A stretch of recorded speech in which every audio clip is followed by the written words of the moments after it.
काँग्रेसचे विधान परिषदेचे आमदार राजेश राठोड आपल्यासोबत आहेत। राजेशजी, विधान परिषद निवडणुकांचे वारे व्हायला लागलेत, काय मागणी आहे तुमची? या विधान परिषदेच्या जागेवर काँग्रेसला पाणी सोडावं लागेल असं चित्र निर्माण झालं। असं आहे की मी या ठिकाणी दिल्लीमध्ये विश्व बंजारा दिवस साजरा करायला आलो होतो। ऑल इंडिया काँग्रेस कमिटीने पहिल्यांदाच ऑफिशियली हेडक्वार्टरमध्ये विश्व बंजारा दिवस साजरा केला। ही पक्षाच्या वतीने बंजारा समाजासाठी खूप मोठी गोष्ट आहे आणि बंजारा समाजाला याचा निश्चित भविष्यात फायदा होईल। मी दिल्लीमध्ये आज जो थांबलेलो आहे ते विधान परिषदेची उमेदवारी मागण्यासाठी थांबलेलो आहे। आदरणीय मल्लिकार्जुन खरगे साहेब, आदरणीय सोनियाजी गांधी, आदरणीय राहुलजी गांधी, आदरणीय मुकुलजी वासनिक साहेब, आदरणीय केसीजी, आदरणीय रमेश चेनिथलाजी आणि आमचे वरिष्ठ नेत्यांच्या भेटीगाठी घेऊन काँग्रेस पक्षाने परत मला अधिकृत उमेदवार करावा अशी मागणी मी या ठिकाणी करत आहे आणि तसं निवेदन देखील मी सगळ्यांना भेटून देत आहे।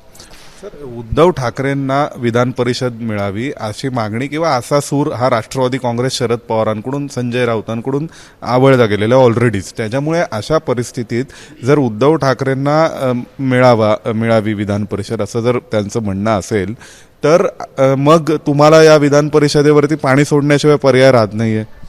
बघा, काँग्रेस पक्षाची परंपरा आहे त्याग आणि बलिदानाची। तुम्ही बघितलं असेल, सोनियाजी गांधी यांनी पंतप्रधान पद त्यागलं।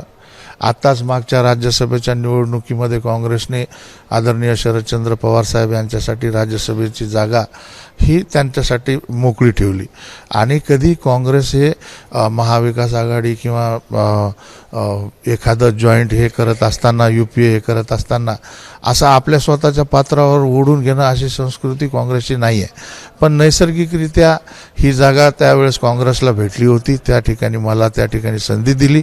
माझ्यासारख्या पोराला, तांड्यावरच्या पोराला काँग्रेसने थेट विधान परिषदेचं आमदार केलं आणि पुन्हा एकदा काँग्रेसला ही जागा असावी, त्या ठिकाणी मला संधी मिळावी अशी नैसर्गिक भावना त्या ठिकाणी व्यक्त करण्यासाठी आम्ही प्रयत्न करत आहोत। राहिला प्रश्न, माननीय उद्धव ठाकरे साहेब जर स्वतः त्या ठिकाणी उमेदवार होणार असतील तर माझ्या वैयक्तिक त्यांना शुभेच्छा आहे। आमची पक्षश्रेष्ठी ठरवेल, पक्षश्रेष्ठीचे नेते ठरवतील की त्यांना जागा सोडायची का काय करायचं। ती जे काही निर्णय पक्षाचे वरिष्ठ नेते घेतील तो निर्णय मला आणि माझ्यासारख्याला मान्य आहे। जर उद्धव ठाकरे उमेदवार नसले तर उद्धव ठाकरे साहेब जर उमेदवार नसतील आणि ते जर दुसऱ्याला संधी देणार असतील तर मग आमचा हा आग्रह करणं काही वाईट नाही की ही जागा काँग्रेसला असावी, त्यातल्या त्यात ही बंजारा समाजाला असावी। कारण गेल्या 5 विधानसभा आणि लोकसभेमध्ये बंजारा समाजाला तुलनात्मक दृष्ट्या विधानसभा आणि लोकसभेमध्ये एकही आमदार खासदार काँग्रेसकडनं बनला नाही। तर त्या उलट धोंडीरामजी राठोड यांना 2002 मध्ये, नंतर हरिभाऊजी राठोड यांना, त्यानंतर मला असं 3 वेळेस विधान परिषदेची संधी मिळाली। तर पक्षाकडनं MLCची पोस्ट राष्ट्रीय नेत्या, तत्कालीन अध्यक्षा आदरणीय सोनियाजी गांधी यांनी 3 वेळेस बंजारा समाजाला दिलेली आहे। तर ही जागा बंजारा समाजालाच त्या ठिकाणी द्यावी असा आग्रह आम्ही या ठिकाणी पक्षश्रेष्ठीकडे करीत आहोत। त्यातल्या त्यात ही जागा जर मला मिळाली तर दुधात साखर आणि सोन्याहून पिवळा, आणि मला सोडून जर दुसऱ्या बंजारा व्यक्तीला दिली तर निश्चितच मी त्याचं अभिनंदन करेन आणि मला स्वतःपेक्षाही जास्त आनंद त्या ठिकाणी या गोष्टीचा राहील।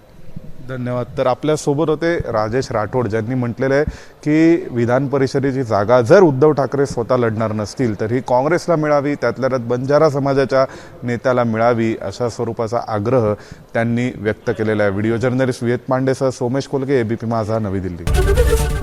ABP माझा, उघडा डोळे बघा नीट।